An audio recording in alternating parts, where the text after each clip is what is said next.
yang akan memoderasi jalannya diskusi pada sore hari ini. Dan sebelum itu, saya izin untuk tidak menggunakan masker selama acara berlangsung, karena saya sudah mematuhi protokol kesehatan, dan saat ini saya sudah berada di ruangan tersendiri. Dan kami juga tidak lelah untuk menganjurkan kepada sahabat Dikbud untuk tetap menjaga kesehatan dan mematuhi protokol kesehatan agar kita sama-sama terhindar dari penyakit selama masa pandemi ini. Baik, sebelum memulai acara, kami mengimbau kepada sahabat Dikbud agar tidak perlu menyampaikan kehadirannya di kolom chat maupun kolom komentar, karena nanti tautan untuk mengisi daftar hadir akan diberikan oleh panitia di saat acara berlangsung. Dan kami juga mengingatkan agar data yang sahabat Dikbud isi pada tautan tersebut sudah teliti, sudah benar, karena nantinya sertifikat akan dikirimkan ke email yang sahabat Dikbud tuliskan di daftar hadir tersebut. Lalu untuk pertanyaan, bisa sahabat Dikbud sampaikan kepada narasumber melalui kolom chat di aplikasi Zoom. Baik, memulai acara ini, sebelumnya saya jelaskan tema yang akan kita ulas di sore hari ini adalah tentang akselerasi dan peningkatan pendanaan PAUD dan pendidikan kesetaraan. Suksesnya terobosan kebijakan pengelolaan dana bantuan operasional sekolah atau BOS sejak 2020 mendorong Kementerian Pendidikan Kebudayaan Riset dan Teknologi kembali mengakselerasi dan meningkatkan pendanaan satuan pendidikan. Mendikbudristek Nadiem Anwar Makarim meluncurkan Merdeka Belajar episode ke-16, yaitu akselerasi dan peningkatan pendanaan pendidikan anak usia dini dan pendidikan kesetaraan. Kali ini Kemendikbudristek juga berkolaborasi dengan Kementerian Keuangan dan Kementerian Dalam Negeri dalam menghadirkan transformasi pada kebijakan dana BOP PAUD dan pendidikan kesetaraan yang nantinya akan semakin akuntabel, sederhana dalam pengelolaan, dan berkeadilan di Indonesia. Baik, untuk membahas lebih jauh lagi tentang tema pada sore hari ini, kita sudah kedatangan 4 orang narasumber yang luar biasa. Dan izinkan saya untuk memperkenalkan mereka. Yang pertama, ada Bapak Nandana Aditya Baswara, selaku Koordinator Perencanaan Program dan Penganggaran Setdijen PAUD Dikdasmen. Selamat sore Pak Dana ya. Selamat sore. Apa kabar Pak? Baik. Alhamdulillah baik. Baik, terima kasih Pak sudah hadir di diskusi hari ini. Selanjutnya kita sudah ada Bapak Arif juga. Bapak Arif sebagai Kepala Bidang Pembinaan PAUD dan Pendidikan Nonformal dari Kabupaten Kota Waringin Timur. Selamat sore Pak Arif. Selamat sore Pak. Bagaimana kabarnya Pak? Alhamdulillah baik. Sehat-sehat. Terima kasih ya Pak sudah berkenan hadir. Selanjutnya ada Ibu Rolita Juraini, Kepala Pendidikan Anak Usia Dini Terpadu Negeri 1 Samarinda. Selamat sore Ibu. Selamat sore, Bapak. Terima kasih Ibu sudah hadir. Bagaimana kabarnya, Bu? Alhamdulillah, sehat. Baik, Alhamdulillah ya, Bu. Iya. Dan pembicara keempat kita ada Ibu Tuslihah, Kepala PKBM Putra Bangsa. Dari Pemalang ya, Bu? Ya, selamat sore, Pak. Ya, selamat sore, Ibu. Baik, terima kasih Ibu sudah hadir. Bagaimana kabarnya, Bu? Alhamdulillah, sehat. Baik, Alhamdulillah Ibu, terima kasih sudah hadir. Baik, sahabat Dikbud, kita akan langsung mulai ke segmen pertama. Dan izinkan saya kali ini memulai segmen pertama melalui Bapak Dana. Pak Dana, izin Pak, pertanyaan pertama. Apa yang mendasari Kemendikbudristek meluncurkan program Merdeka Belajar ke-16 ini, Pak, yang fokusnya adalah akselerasi dan peningkatan pendanaan PAUD dan pendidikan kesetaraan. Silakan, Pak. Baik, terima kasih. Jadi, yang pertama bahwa pendidikan anak usia dini dan juga pendidikan kesetaraan itu merupakan elemen yang sangat penting ya untuk menunjang dari cita-cita Merdeka Belajar itu sendiri. Dan ketika bicara proses pembelajaran, tentunya komponen pendanaan ini menjadi hal yang sangat penting. Nah, oleh karena itu kemarin hal pertama yang ingin diperkuat dengan berkaca dari BOS, di mana di BOS sudah diberlakukan beberapa kebijakan yang berdasarkan hasil evaluasi dan juga testimoni dari berbagai pihak itu sangat menunjang. Nah, sehingga tentunya baik BOS maupun BOP itu diharapkan memiliki standar yang sama, memiliki layanan yang berkualitas tinggi, sehingga bisa dengan mudah dimanfaatkan oleh satuan pendidikan. Jadi mungkin itu background besarnya. Nah, kalau kita elaborasi lebih jauh, yang pertama satuan biaya ya. Satuan biaya yang sudah diterapkan di BOS yang majemuk atau lebih berkeadilan itu tentunya ingin diadopsi juga di dalam BOP supaya nilai dari pendanaan itu bisa bermanfaat yang sama di seluruh Indonesia. Kita tahu Indonesia ini sangat luas, tentunya harga barang di Jakarta atau di Surabaya dibandingkan di Pegunungan Bintang atau di Sumba bisa jadi sangat berbeda. Nah, sehingga semangat itulah yang mendorong BOP ini juga menerapkan satuan biaya majemuk. Lalu yang kedua adalah salur langsung. Penyaluran langsung ini juga suatu hal yang ingin sekali dilakukan karena kuncinya adalah kecepatan. Jadi dengan dilakukan penyaluran langsung, maka satuan-satuan pendidikan bisa dapat menerima anggaran BOP ini tepat waktu. Dan ketika tepat waktu, maka uang tersebut dapat cepat digunakan untuk membantu proses pembelajaran. Nah, itu juga hal yang menurut kita sangat penting, karena pembelajaran di masa lampau di BOP ini banyak terjadi keterlambatan, penerimaan di satuan pendidikan. Dan yang kedua juga kita ingin bersama-sama dengan dinas atau Pemda untuk memudahkan proses administrasi. Jadi dengan salur langsung, tentunya birokrasinya terpotong, uang itu lebih cepat diterima di satuan, yang dulunya ketika proses bisnis terdahulu, dinas menerima anggaran, dinas harus membuat SK dulu, dinas harus ngecek rekeningnya, dinas harus nyalurin, dinas harus cek returnya. Administratif ini harapannya sangat berkurang, sehingga baik pemerintah pusat maupun Pemda ini bisa jauh lebih fokus dalam melakukan pendampingan ke sekolah, lalu hal-hal yang bersifat substansi, sehingga yang administratif ini harapannya sudah dapat terbantu akhirnya oleh sistem dan mudah diterimakan oleh sekolah. Ini saya masih bisa jelaskan, Pak, atau waktunya? Silakan. Ya. Silakan. Satu lagi mungkin terkait fleksibilitas ya. Jadi ini salah satu filosofi besar dari Mas Menteri adalah Merdeka Belajar ya. Fleksibilitas ini sudah jalan di BOS, di mana fleksibilitas ini karena menghargai keberagaman. Kita tahu Indonesia sangat beragam, bahkan jangankan Indonesia ya, dalam satu kota saja atau dalam satu kecamatan saja, itu tiap sekolah pasti memiliki kebutuhan yang berbeda.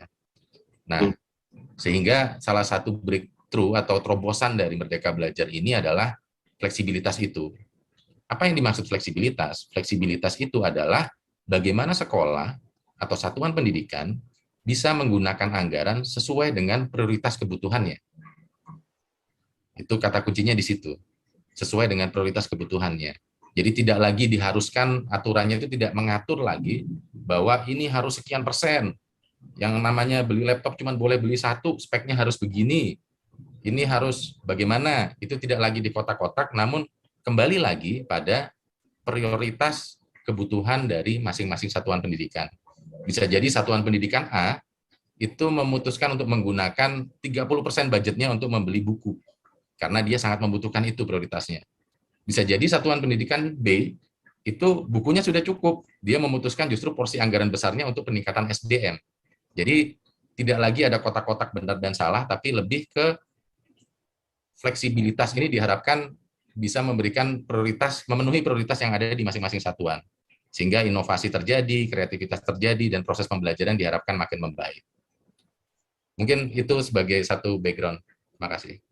Oke, baik. Terima kasih, Pak. Jadi, tujuannya adalah menyederhanakan jalur dan seperti yang disampaikan sebelumnya, berkeadilan di Indonesia ya Pak, dengan kemajemukan anggaran ini ya Pak ya, menyesuaikan karakteristik daerah.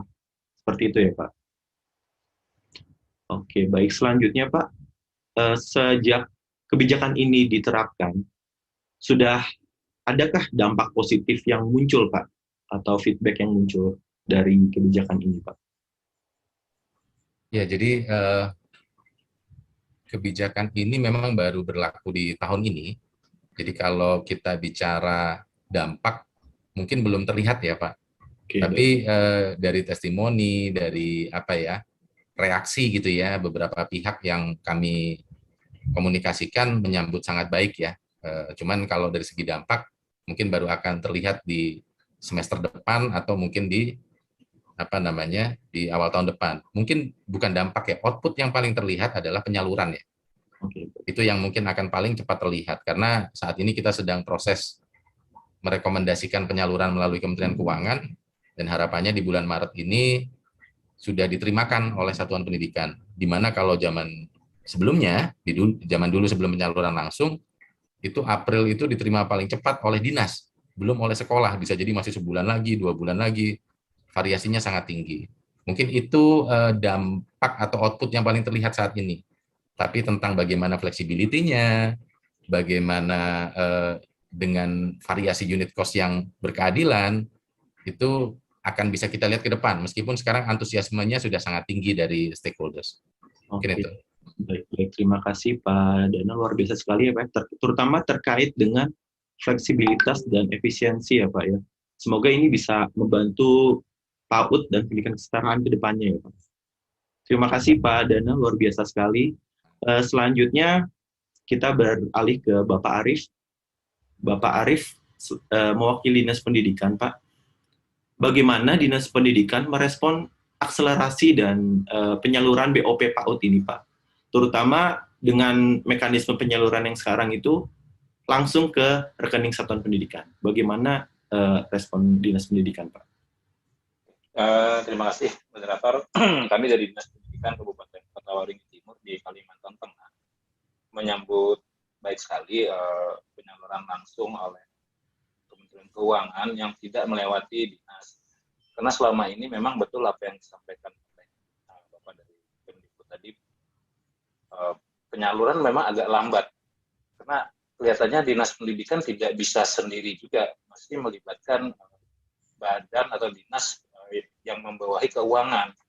Nah, sehingga mesti kesana kemari akan lebih baik kalau memang teman-teman pengelola lembaga ini menerima langsung dari pihak Kementerian Keuangan.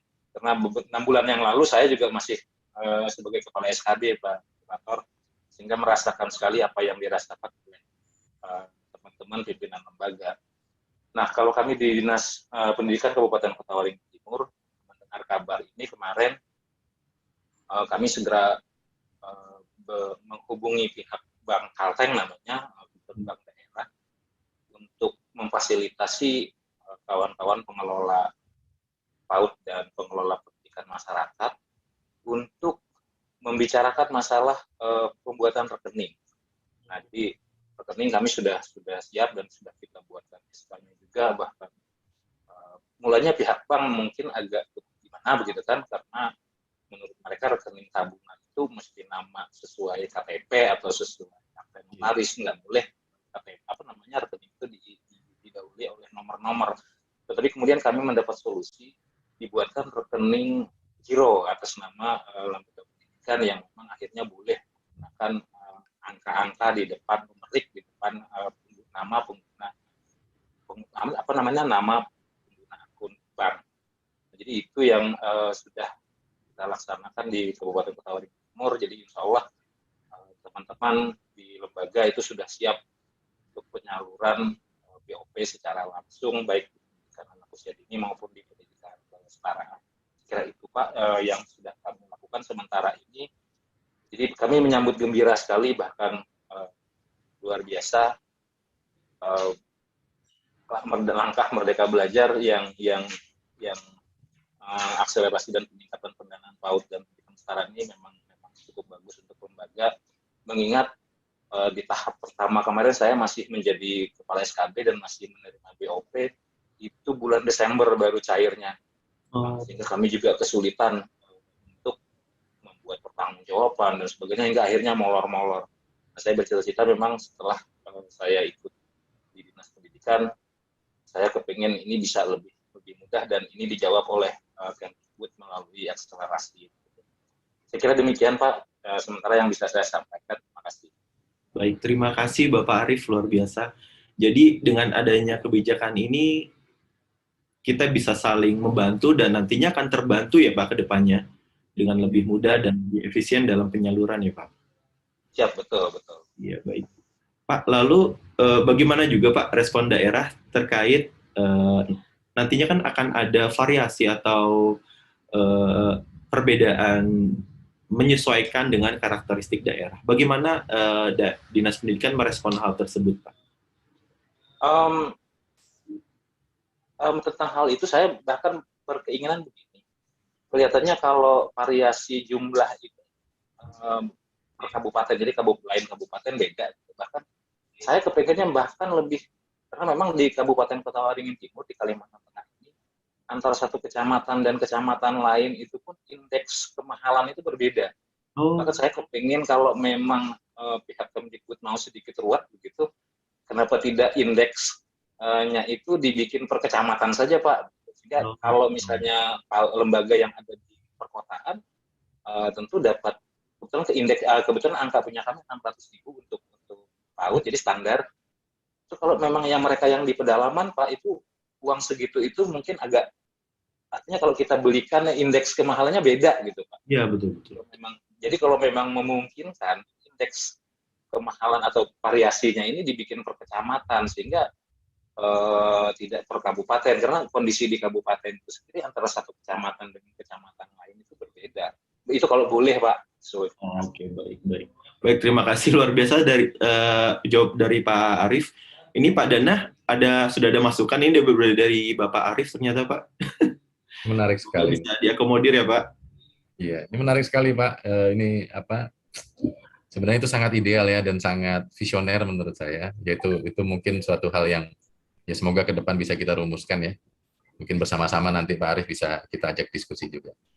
Baik, luar biasa. Siap, Pak. Langsung direspon Pak Arief oleh Pak Dana.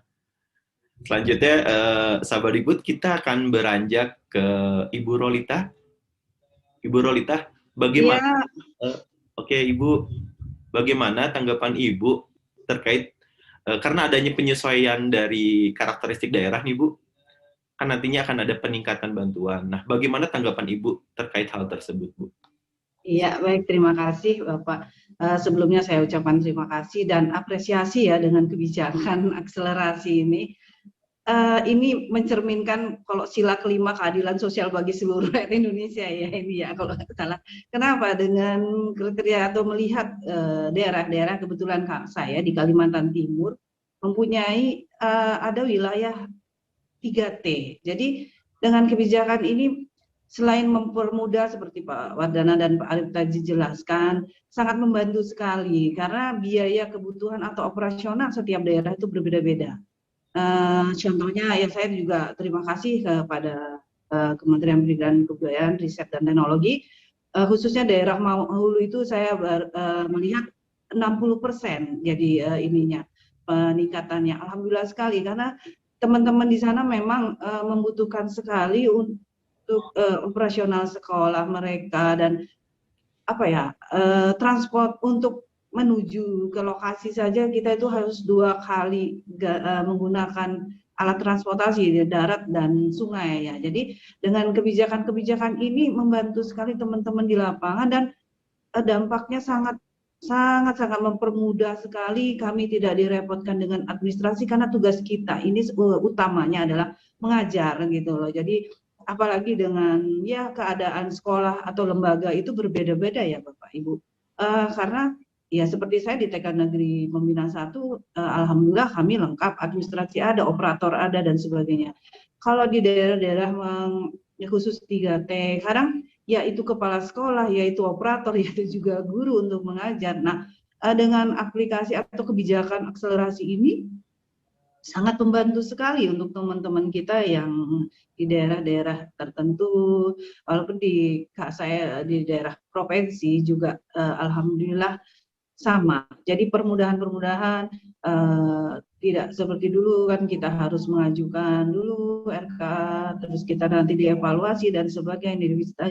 Dan ini apa ya, dampaknya sangat-sangat signifikan buat teman-teman semua di lapangan dan sangat berpihak kepada satuan lembaga. Kalau menurut saya ya, ini bukannya kita tidak tidak dengan dinas juga. Jadi dinas di sini betul dikatakan Pak Dana dan Pak Arif mendampingi kami bagaimana kami memaksimalkan menggunakan dana-dana yang alhamdulillah diberikan atau dipercayakan kepada kami satu lembaga untuk menjalankan program-program kami di sekolah ya, seperti itu. Dan untuk daerah-daerah tertentu 3T dan yang lainnya mungkin program yang mereka sudah susun, program yang mereka ingin jalankan itu akan tepat waktu dan pertanggungjawabannya juga mereka bisa cepat untuk melaporkan dan kami bisa dievaluasi. Dan ini juga saya tambahkan, dengan adanya fleksibel ini sangat membantu kami, karena setiap suatu lembaga dan setiap daerah itu pasti mempunyai kebutuhan yang berbeda-beda dan tiap tahun tidak mungkin kebutuhannya itu saja, pasti ada seperti Pak Wadana bilang tadi, ada prioritas yang masing-masing kebutuhan satuan lembaga yang perlu didahulukan. Mungkin seperti itu, Bapak. Terima kasih. Oke, baik. Terima kasih, Ibu. Berarti dampaknya sudah terasa ya, Bu ya? Tidak menunggu waktu lama. Alhamdulillah. Terasa ya, Bu ya? Iya. Yang pasti dampaknya sangat dipermudah itu. Oke, baik. Terima kasih, Bu Rolita ya. Dan selanjutnya kita beranjak ke Ibu Tuslihah. Selamat sore, Ibu. Selamat sore, Mas. Ya. Bagaimana pendapat Ibu dengan adanya Merdeka Belajar ke-16 ini, Bu? Silakan, Ibu. Ya, jadi sangat luar biasa sekali ya, Mas. Kami selaku lembaga, yaitu nanti menerima sasaran ya, sangat senang sekali. Poin penting dari kebijakan terbaru ini bahwa bukti pemerintah itu sudah tidak membedakan, Pak. Ya, memberikan sama porsinya. Jadi yang dulu kan hanya jalur formal ya, Bos ya. Dan pendidikan non formal pun sekarang bisa makan, sehingga kami merasa bangga, Pak, sudah tidak dibeda-bedakan. Kemudian sangat berdampak, Pak, untuk keberlangsungan penyelenggaraan pendidikan di satuan pendidikan. Terus tadi juga dijelaskan Pak Dana ya bahwa peluncuran akselerasi ini juga sudah berkolaborasi ya Pak dengan Kementerian Keuangan ya Pak ya. Sehingga menurut kami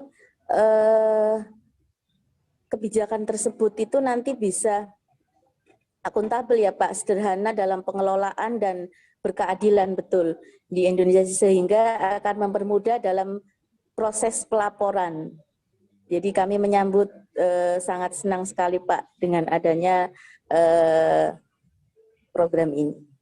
Baik, terima kasih Bu. Berarti sejauh ini Bu, bagaimana pelaksanaan program ini kan belum lama ya Bu ya ini ya programnya diluncurkan.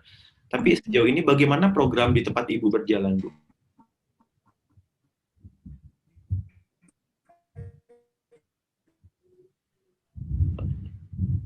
Halo Ibu Tuslihah?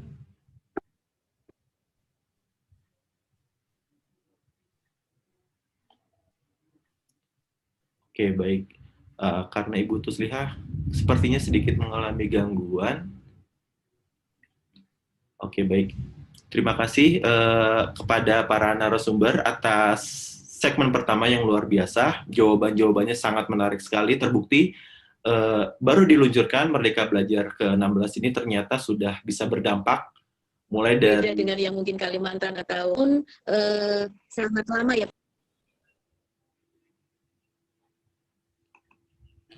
Halo? Halo. Oke, baik Ibu Tuslihah. Bagaimana Bu?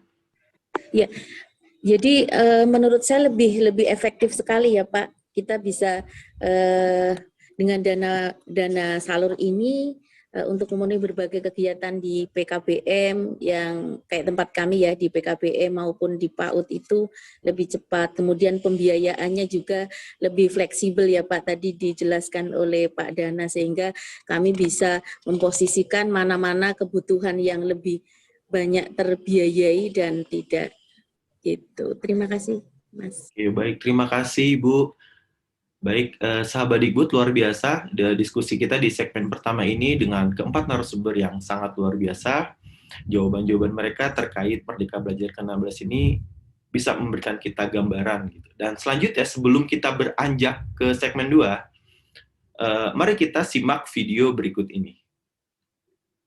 Sejumlah terobosan bantuan operasional sekolah atau BOS yang diluncurkan Kementerian Pendidikan, Kebudayaan, Riset, dan Teknologi sejak tahun 2020 telah memberikan dampak nyata dan positif bagi satuan pendidikan, diantaranya menaikkan realisasi dana BOS tahun anggaran 2021 sebesar 1,7% dan berhasil menekan 1,3% angka retur dari tahun sebelumnya. Ditambah kenaikan rata-rata 13% nilai satuan dana BOS bagi SD, SMP, SMA, SMK, dan SLB, serta membuat nilai satuan dana BOS bervariasi sesuai karakteristik daerah.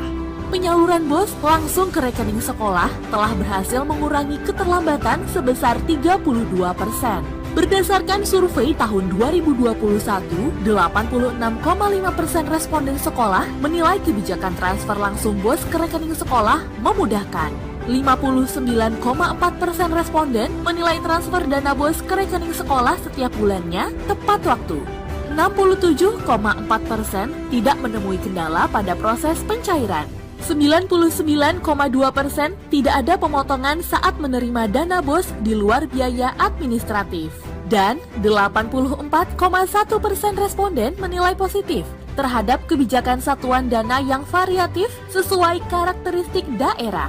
Begitu pula dengan kebijakan pemanfaatan dana BOS yang lebih fleksibel, mampu meningkatkan otonomi satuan pendidikan dalam merencanakan pembelanjaan sesuai kebutuhannya. Mengingat dampak nyata dan positif tersebut, pada tahun 2022, terobosan ini akan Kemendikbudristek lanjutkan guna menjaga dan meningkatkan akuntabilitas pengelolaan dana BOS di satuan pendidikan, khususnya dalam perencanaan dan pelaporan pengelolaan dana BOS. Tahun ini Sistem Informasi Aplikasi Rencana Kegiatan dan Anggaran Sekolah atau ARKAS diintegrasikan dengan Sistem Informasi Pembangunan Daerah atau SIPD. Kemudian, dari 216.000 satuan pendidikan pada tahun 2021 akan diperluas hingga menjangkau 413.000 satuan pendidikan pada tahun 2022. Selanjutnya, untuk mengatasi kesenjangan, nilai satuan dana yang bervariasi sesuai karakteristik daerah kini juga diberlakukan untuk bantuan operasional penyelenggaraan pendidikan anak usia dini atau BOP PAUD.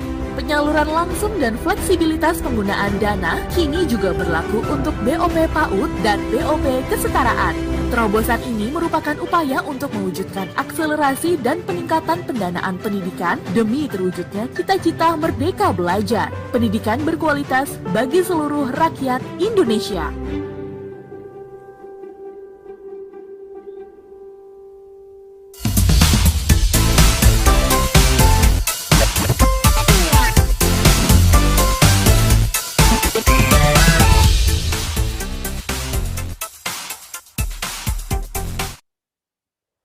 Baik, masih di sini. Kembali lagi dengan saya, Sofin Purnomo Haji, dengan keempat narasumber yang luar biasa. Bagaimana sahabat Dikbud videonya? Semoga bisa memberikan penjelasan dan gambaran terkait kesetaraan, variasi, fleksibilitas, dan ARKAS serta MARKAS. Nah, terkait ARKAS dan MARKAS, nantinya kita akan bahas lebih jauh di segmen kedua kali ini. Di segmen kedua ini, saya akan kembali mulai dari Bapak Dana. Pak Dana tadi sudah sempat menjelaskan tentang fleksibilitas sekolah dalam pembelanjaan dana BOP PAUD dan kesetaraan ya Pak ya. Lalu sejauh ini apa saja kemudahan yang nantinya bisa dirasakan oleh sekolah maupun dinas pendidikan dengan hadirnya ARKAS dan MARKAS Pak? Silakan Pak. Ya baik, terima kasih. Jadi mungkin yang pertama ya bahwa arahan dari Mas Menteri saat itu adalah single apps for school gitu. Karena saat itu yang melandasi adalah ada banyak tools atau aplikasi yang digunakan oleh satuan, di mana kadang-kadang hal yang sama diinputkan berulang-ulang dan kurang efisien. Itu yang pertama. Lalu yang ingin dihilangkan.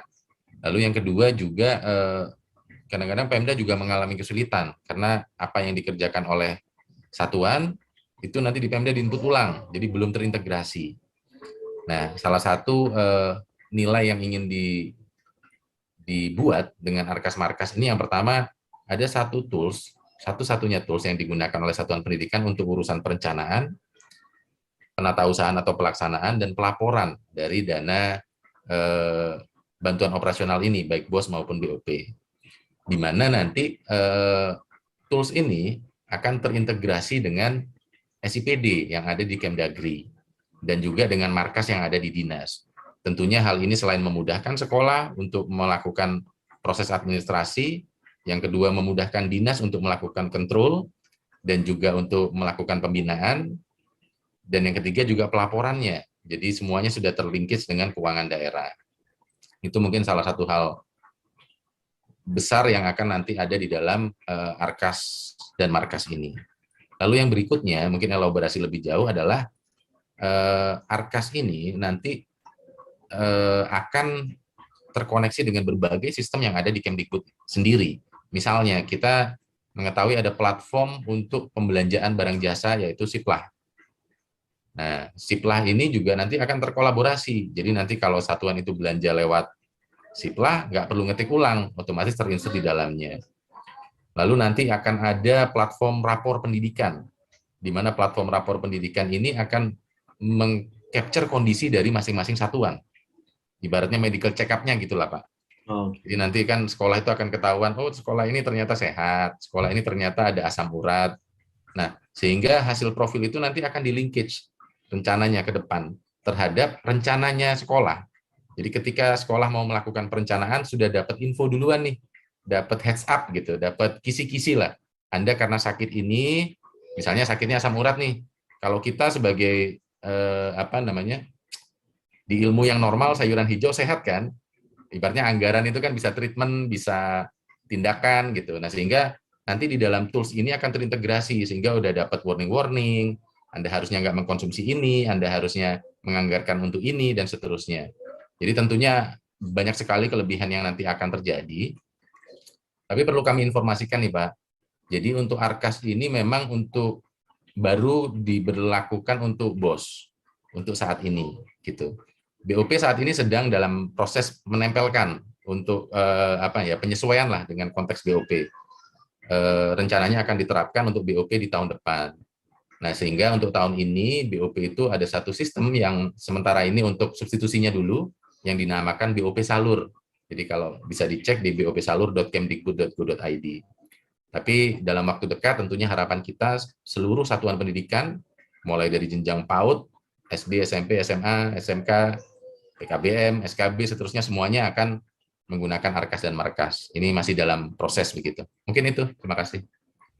Baik, terima kasih Pak Dana. Berarti dengan adanya sistem ini, Pak, sekolah juga tidak hanya terbantu dari proses kemudahan pengajuan, tapi juga sekolah ikut terbantu dalam memeriksa kondisi mereka ya Pak ya. Jadi mereka bisa mengetahui seperti apa kondisi mereka dan kemampuan mereka dalam mengelola dana ini ya Pak ya. Kalau gitu nanti selanjutnya berarti sekolah cukup bisa mengakses lewat salah satu aplikasi, baik itu Siplah maupun Arkas gitu ya Pak ya? Jadi nanti Arkas itu akan menjadi mainframe-nya lah begitu. Nanti Siplah itu untuk belanjanya tapi akan terintegrasi ke sana. Tapi yang mewadahi untuk seluruh keuangan di dalam satuan pendidikan itu menggunakan Arkas ini begitu Pak. Oke, baik. Terima kasih Pak Dana atas penjelasannya. Baik, selanjutnya Bapak Arief Pak. Pak, dengan disebutkan tadi oleh Pak Dana terkait fleksibilitas Pak, apakah ada kiat-kiat yang ingin Bapak sampaikan kepada satuan pendidikan nantinya untuk dalam hal pembelanjaan Pak? Apakah ada kiat-kiatnya Pak Arief? Ya, jadi selama ini kami di Dinas Pendidikan Kabupaten Kota Waringin Timur, kebetulan untuk Siplah ini Pak Dana, kami mungkin agak mencuri start di tahap kedua BOP tahun kemarin. Saya sudah menyarankan kawan-kawan pengelola lembaga agar mulai menggunakan Siplah. Kalau misalnya masih pontang-panting ya nggak apa-apa gitu kan. 2022 dan sekarang di tahap ini walaupun mungkin nanti belum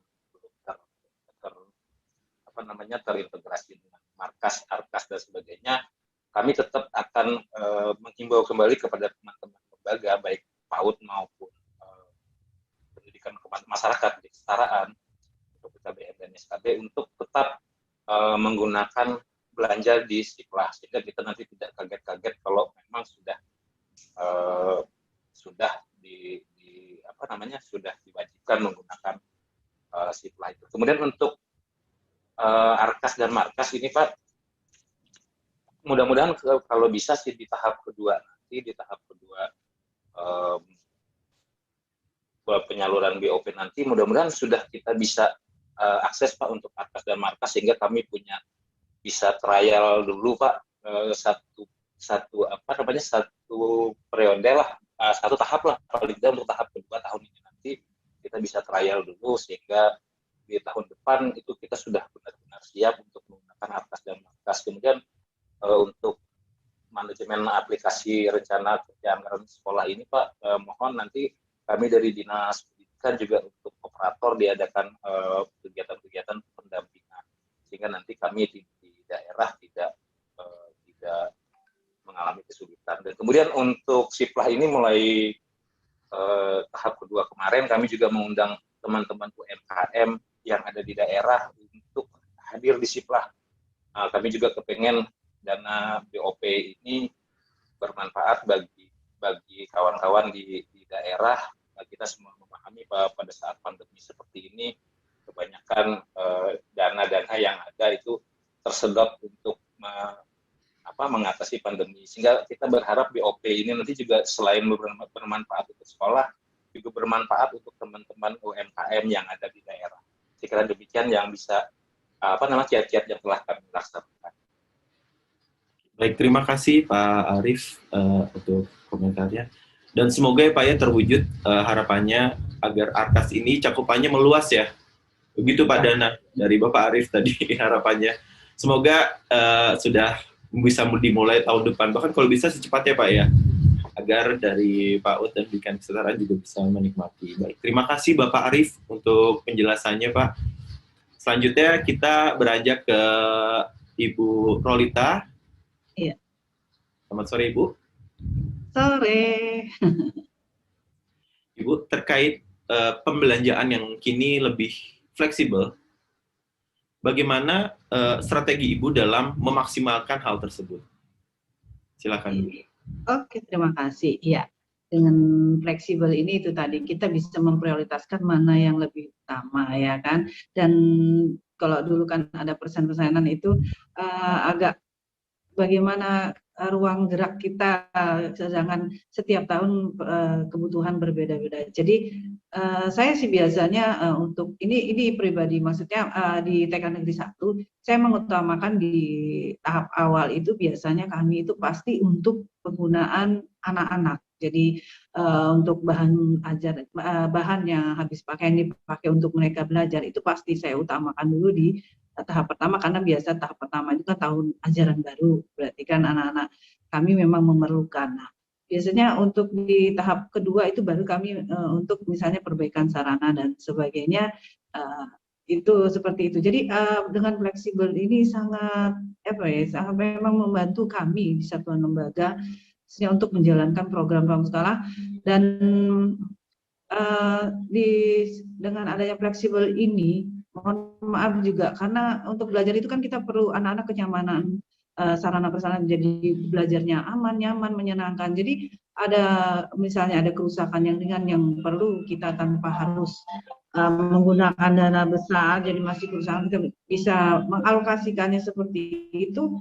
Alhamdulillah dengan fleksibel ini sangat membantu sekali. Jadi kalau saya bilang mau menuju PAUD berkualitas itu itulah yang tujuan kita bersama. Mungkin seperti itu, Bapak. Oke, baik. Maaf, jadi agak putus-putus. Oke, enggak, tidak apa-apa Bu, masih cukup jelas. Jadi, halo, iya Ibu. Terima Bu. Jadi yang diutamakan oleh Ibu Rolita adalah kenyamanan dan keamanan anak-anak untuk belajar ya Bu ya. Jadi itu yang Iya. dimaksimalkan ya Bu ya. Iya. Oke, baik. Terima kasih Ibu Rolita untuk penjelasannya. Selanjutnya ke Ibu Tuslihah. Ibu, Ya. pertanyaannya hampir mirip dengan Ibu Rolita, namun kini bagaimana pandangan Ibu dari sisi PKBM? Silakan Ibu. Ya, jadi ya. Terima kasih Mas. Jadi kalau di sisi PKBM memang sangat berbeda ya dari yang kemarin. Kalau sekarang kan lebih efektif, lebih menyasar ke penerima langsung ya Pak ya, ke lembaga langsung sehingga lebih cepat diterima oleh lembaga, tidak berbelit ya Pak. Karena ada beberapa daerah juga yang kadang pemahamannya berbeda-beda sehingga proses pencairan lembaga ke lembaga itu terhambat. Yang kedua adalah dengan proses penyaluran lebih cepat ke rekening lembaga, maka kegiatan operasional pembelajaran dapat dilaksanakan dan dapat didanai lebih cepat. Untuk kami selaku lembaga sudah tidak memikirkan bagaimana kami harus cari dana talangan terlebih dahulu, Pak. Iya, jadi sangat berbeda. Kemudian dengan dana ini, dengan sistem sekarang juga dapat digunakan untuk memenuhi berbagai kegiatan di lembaga kami. Jadi bisa bervarian ya Pak, artinya tidak ada sekat-sekat berapa persennya sehingga lebih fleksibel. Selanjutnya proses untuk pelaporannya juga tidak harus menunggu dari lembaga satu ke lembaga lain yang berbarengan begitu Pak. Oke, baik. Jadi dengan adanya fleksibilitas ini, Ibu tidak perlu lagi memilih persentasenya Bu ya, berdasarkan aturan ya Bu. Sekarang aturannya Ibu yang bikin sendiri ya Bu. Jadi kira-kira barang yang dibutuhkan itu yang ditambahkan gitu. Betul Pak. Oke, baik. Terima kasih Ibu. Oke, selanjutnya kita akan beralih ke sesi tanya jawab. Sebelumnya terima kasih kepada sahabat Digbud yang sudah berpartisipasi dalam diskusi hari ini. Dari sekian banyak pertanyaan, panitia telah memilih ada 3 pertanyaan yang sudah sampai di saya. Mungkin akan saya bacakan satu persatu. Pertanyaan pertama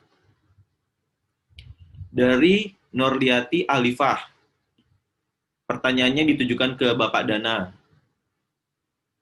Bagaimana seharusnya lembaga memanfaatkan atau menyalurkan dana BOP, PAUD, untuk meningkatkan sumber daya manusia, seperti guru ataupun pendidik, dan apakah bisa berupa melakukan pelatihan pendidikan atau beasiswa untuk guru yang sudah lama mengajar, namun belum linear kualifikasi pendidikannya. Silakan Pak Dana. Ya, baik. Terima kasih. Ini pertanyaannya bagus sekali ya. Jadi, sebenarnya ada beberapa mekanisme ya terkait dengan BOS dan BOP ini, terkait dengan peningkatan SDM. Yang umumnya terjadi itu biasanya mekanismenya itu pelatihan-pelatihan. Bisa yang sifatnya in-house training gitu ya. Jadi misalnya ada di komunitas kita sekolah sendiri berkumpul, lalu dengan tema tertentu kita mengundang expert gitu, atau membuat sharing diskusi, atau bahkan mengirim guru atau pendidik atau tenaga kependidikan untuk mengikuti suatu pelatihan atau seminar gitu.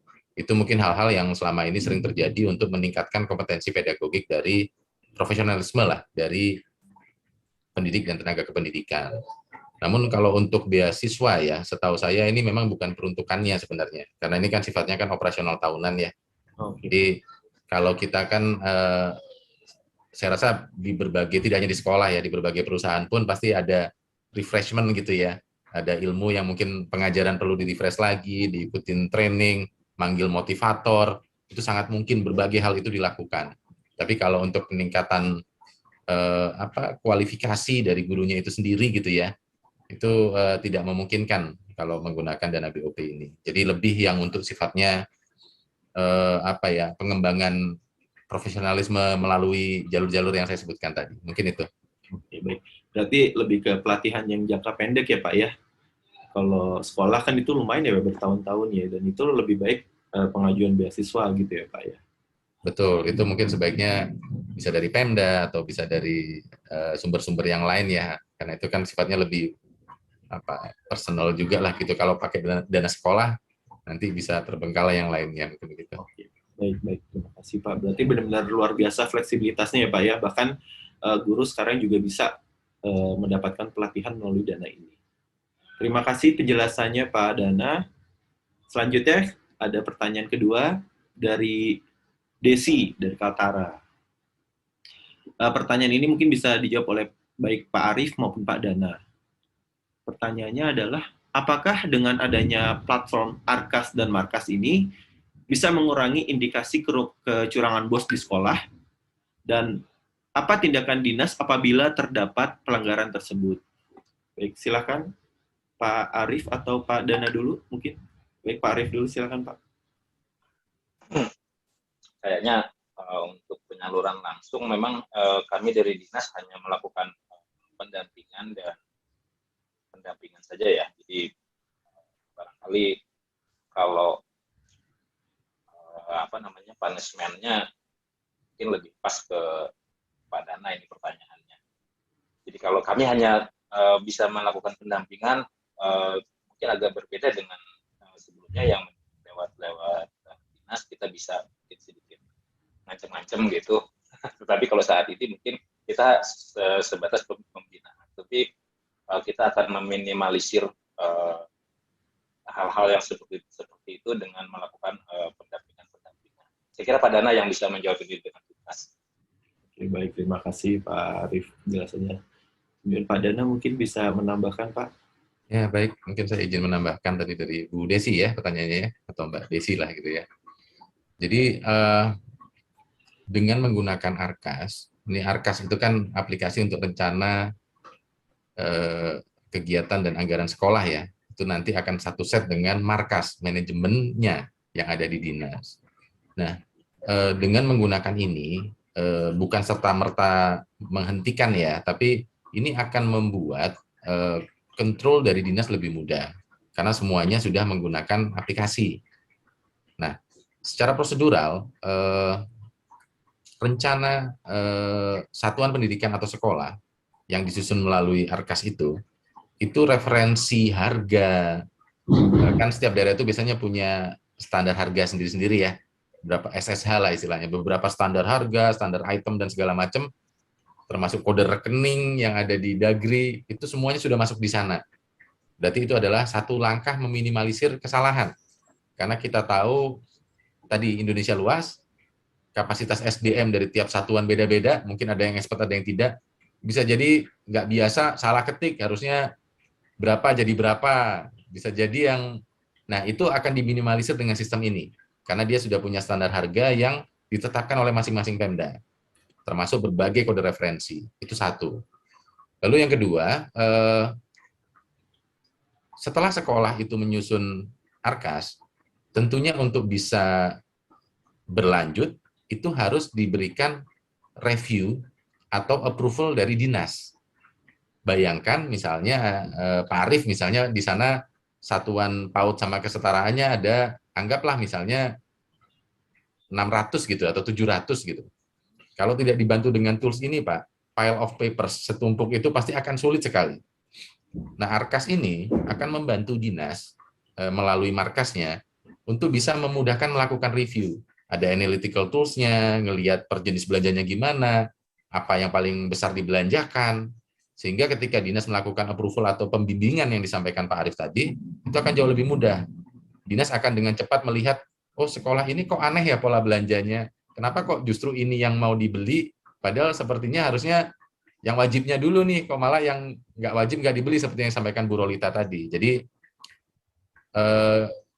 tentunya dengan hadirnya Arkas dan Markas ini akan meningkatkan transparansi, kemudahan pengawasan, sehingga harapan besarnya seperti yang disampaikan Bu Desi tadi bisa mencegah berbagai kegiatan-kegiatan negatif terkait pengelolaan keuangan ini. Mungkin begitu Pak.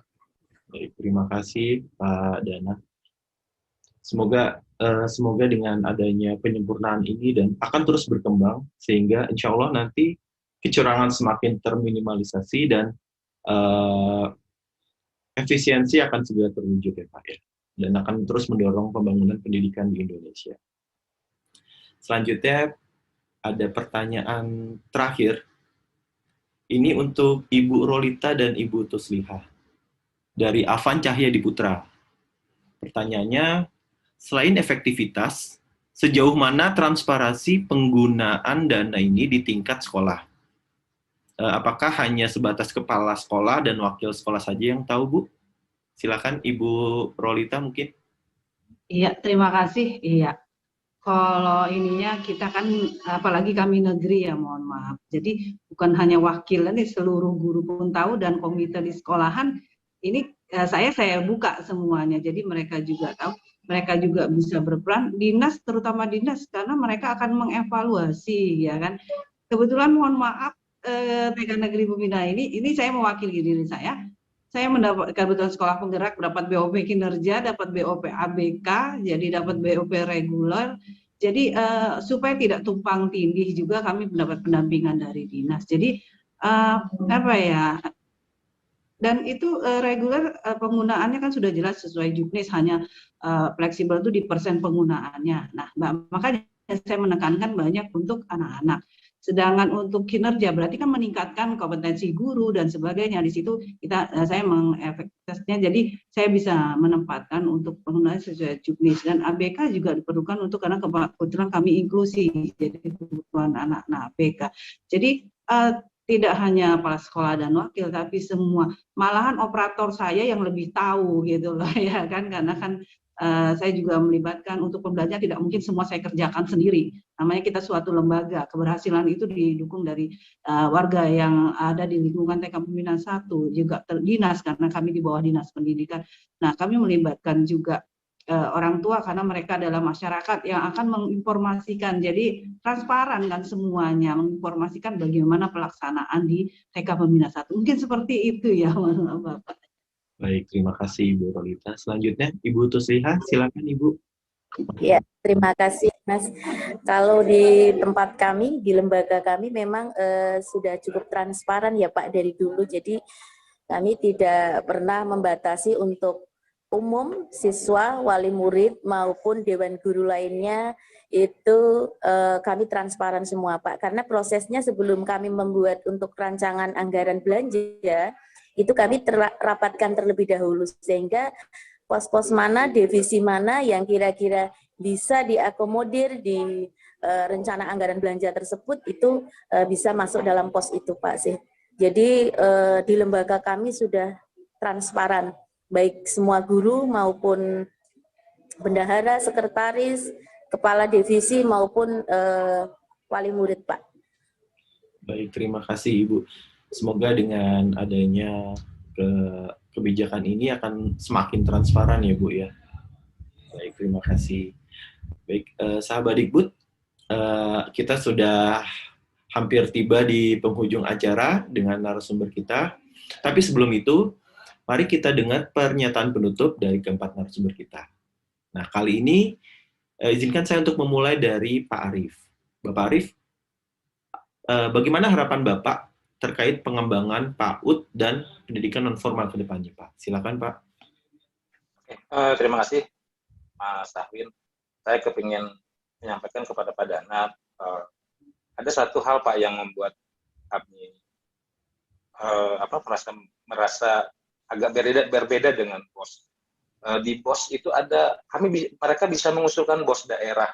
Ketika BOP daerah kami coba usulkan, yang artinya yang didanai dari APBD, pertanyaannya yang sering kami dengar adalah payung hukumnya apa. Nah, kami, karena saya juga baru 6 bulan di kepala bidang pembinaan PAUD dan PNF, saya mohon kalau bisa nyontek Pak dari juknisnya BOS gitu, sehingga kami di daerah ini bisa mengajukan BOP daerah Pak. Yang jelas kami mengajukan dulu Pak, soal nanti diterima atau tidak, mungkin ada pihak-pihak yang berwenang seperti DPRD dan sebagainya. Jadi itu aja Pak, kalau bisa di juknis itu disebutkan saja secara gamblang, nggak perlu diterjemahkan, ditafsirkan, karena kami di bidang PNF juga nggak ada yang sarjana hukum begitu Pak, jadi bahasanya gampang saja begitu, sehingga kami bisa mengusulkan BOP daerah. Saya kira itu Pak harapan kami ke depan dengan betul kita membicarakan masalah BOP, sehingga kami di daerah juga bisa berkontribusi, dasar hukumnya ada, sehingga kami bisa mengajukan ke Bapeda atau kemudian dibicarakan di DPRD. Saya kira itu Pak, terima kasih. Oke, baik, terima kasih Pak Arief. Semoga harapan Pak Arief didengar dan nanti akhirnya bisa terlaksana ya Pak ya. Amin. Memudahkan teman-teman baik di pusat maupun di daerah. Baik, terima kasih Pak Arief. Selanjutnya Ibu Roslita. Ibu, harapan Ibu terhadap pengembangan PAUD ke depannya seperti apa, Bu? Iya, harapan saya memang kemudahan-kemudahan yang membantu kami di lembaga dengan karakteristik dan daerah yang berbeda ini bisa memberikan pelayanan atau stimulasi yang tepat untuk anak-anak usia dini. Jadi juga kami bisa melayani walaupun kadang suatu daerah dan sosial ekonomi berbeda-beda, dengan adanya dana-dana BOP seperti ini sangat membantu untuk mengembangkan suatu lembaga yang mungkin ya dengan tadi sosial ekonomi berbeda-beda, tapi dengan adanya ini kita bisa menyamakan semuanya, tidak melihat dari besar kecilnya, tetapi tujuan dari pendidikan anak usia dini itu memang betul-betul mengenai atau memang anak-anak sesuai dengan tahap perkembangan yang dibutuhkan. Mungkin seperti itu Bapak, terima kasih. Terima kasih Ibu Roslita. Selanjutnya Ibu Tuslihah, silakan Bu dengan pertanyaan yang sama, bagaimana harapan Ibu tentang perkembangan PKBM selanjutnya? Terima kasih Mas. Harapannya saya ke depan sih untuk usia yang di atas 21 tahun ya Pak ya, karena sekarang memang yang terbiayai itu hanya usia di bawah 21 tahun. Harapannya ke depan itu yang usia 21 tahun juga bisa terbiayai, karena kalau di peta-peta untuk yang di bawah itu sangat kasihan Pak.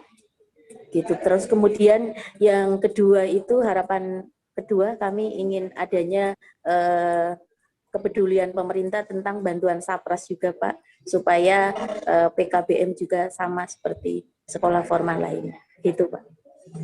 Baik, terima kasih Ibu Tuslihah, Ibu Rolita. Semoga harapan Ibu Tuslihah dan Ibu Rolita bisa didengar oleh pemerintah dan nantinya bisa terakomodasi ke depannya Ibu ya.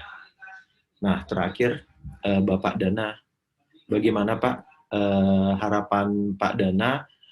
Apakah ada pesan untuk para stakeholder atau pemangku kepentingan dalam mendukung terus program Merdeka Belajar selanjutnya, Pak? Silakan, Pak Dana. Ya, baik, terima kasih. Jadi mungkin yang pertama, program-program Merdeka Belajar yang sudah berjalan saat ini sampai dengan episode berapa terakhir ya? 17 ya mungkin ya, atau 18.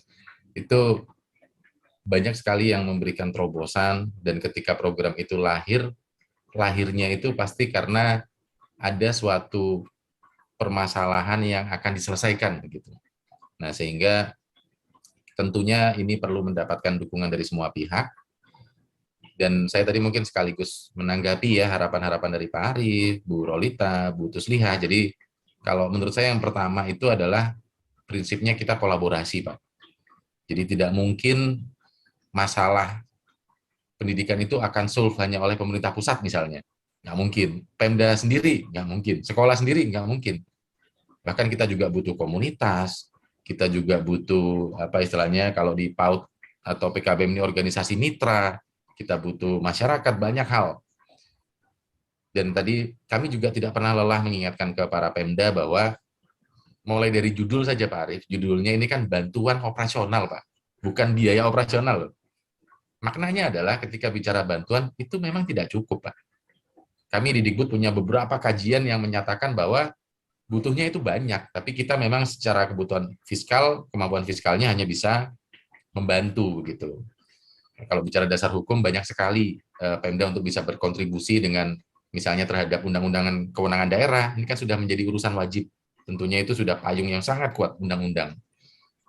Dan tentunya dengan akselerasi pendanaan dengan tema hari ini ya, PAUD dan kesetaraan, harapan besar tentunya untuk peningkatan kualitas pembelajaran. Kita tahu PAUD itu menjadi jenjang yang sangat penting dalam Golden Age. Lalu kesetaraan itu juga menambal untuk anak putus sekolah. Lalu tadi disampaikan Bu Tuslihah yang di atas 21 untuk lifelong learning, pembelajar sepanjang hayat ya. Ini kan kita melihat kita harus berikan kesempatan untuk semua untuk bisa menikmati pembelajaran, dan harapannya dengan pendanaan yang lebih baik bisa meningkatkan kualitas dari pendidikan PAUD maupun kesetaraan. Mungkin itu closing statement dari saya. Terima kasih. Baik, terima kasih Pak Dana untuk closing statement-nya. Berarti memang semoga kedepannya ya, dengan sesuai dengan apa yang disampaikan Pak Dana barusan, semoga kedepannya dengan adanya kolaborasi nggak hanya dari pemerintah pusat tapi juga pemerintah daerah dan satuan pendidikan akan bisa mendorong perkembangan pendidikan di Indonesia mulai dari PAUD hingga PKBM. Dan seperti yang disampaikan sebelumnya oleh Pak Dana juga tadi sempat menyampaikan ini, dasar Kemendikbud meluncurkan Merdeka Belajar ke-16 ini adalah berdasarkan evaluasi dari kebijakan sebelumnya yang akhirnya dikembangkan menjadi kebijakan baru. Nah, semoga masukan dan dari implementasi kebijakan sebelumnya di setiap peluncuran Merdeka Belajar akan terus menyempurnakan sistem pendidikan di Indonesia dari yang sudah sempurna menjadi semakin sempurna. Baik. Sekian silaturahmi Merdeka Belajar pada sore hari ini. Terima kasih kepada narasumber Bapak Nandana Aditya Baswara, Koordinator Perencanaan Program dan Penganggaran Setdijen PAUD Didaksmen, Bapak Arif, Kepala Bidang Pembinaan PAUD dan Pendidikan Nonformal Kabupaten Kota Waringin Timur, Ibu Rolita Juraini, Kepala PAUD Terpadu Negeri 1 Samarinda, Ibu Tuslihah, Kepala PKBM Putra Bangsa Pemalang, serta Juru Bahasa Isyarat, serta sahabat Dikbud yang hadir dalam webinar Silaturahmi Merdeka Belajar sore hari ini. Dan sebelumnya, saya ingatkan dulu kepada sahabat Dikbud bahwa nanti sertifikat akan dikirim ke alamat email yang sahabat Dikbud isi melalui tautan daftar hadir yang sudah diberikan oleh panitia. Karena itu saya ingatkan sekali lagi agar sahabat Dikbud bisa hadir sesuai dengan ada absennya di situ. Dan dipastikan alamat email telah sesuai dengan yang sahabat Dikbud miliki. Ke Bekasi ikut bertani, tak lupa makan sayur lalapan. Sekian dulu diskusi sore hari ini. Sampai jumpa di Silaturahmi Merdeka Belajar minggu depan. Salam Merdeka Belajar. Terima kasih.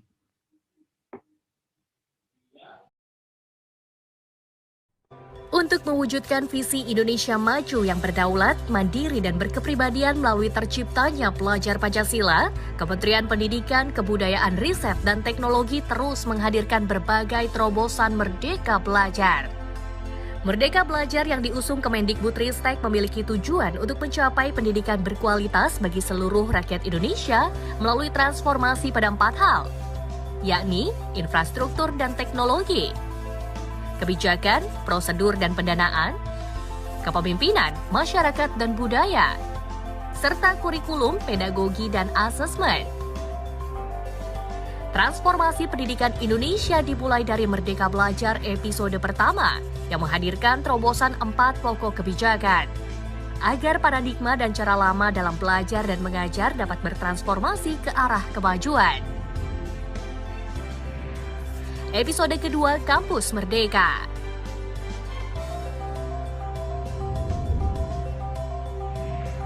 Episode ketiga, perubahan mekanisme penyaluran dan penggunaan dana BOS. Episode keempat, program organisasi penggerak.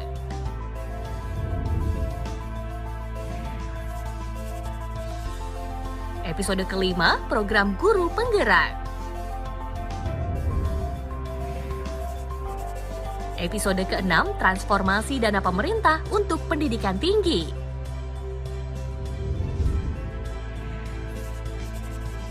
Episode ke-7, program sekolah penggerak.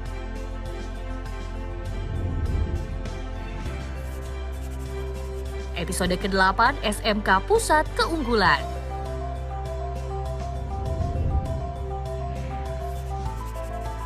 Episode ke-9, KIP Kuliah Merdeka.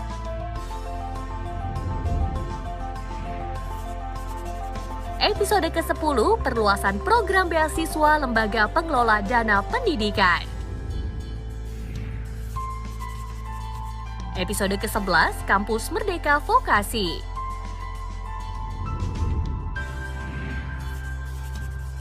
Episode ke-12, Sekolah Aman Berbelanja Bersama Siplah. Episode ke-13, Merdeka Berbudaya dengan Kanal Indonesiana. Episode ke-14, Kampus Merdeka dari Kekerasan Seksual.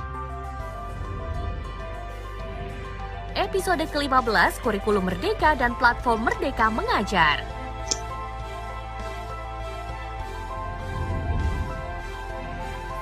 Episode ke-16, Akselerasi dan Peningkatan Pendanaan PAUD dan Pendidikan Kesetaraan. Dan episode ke-17, Revitalisasi Bahasa Daerah yang menjadi salah satu prioritas Merdeka Belajar, serta sebagai upaya melindungi dan melestarikan bahasa daerah, sehingga generasi muda mau belajar dan menggunakan bahasa daerah demi mewujudkan profil pelajar Pancasila.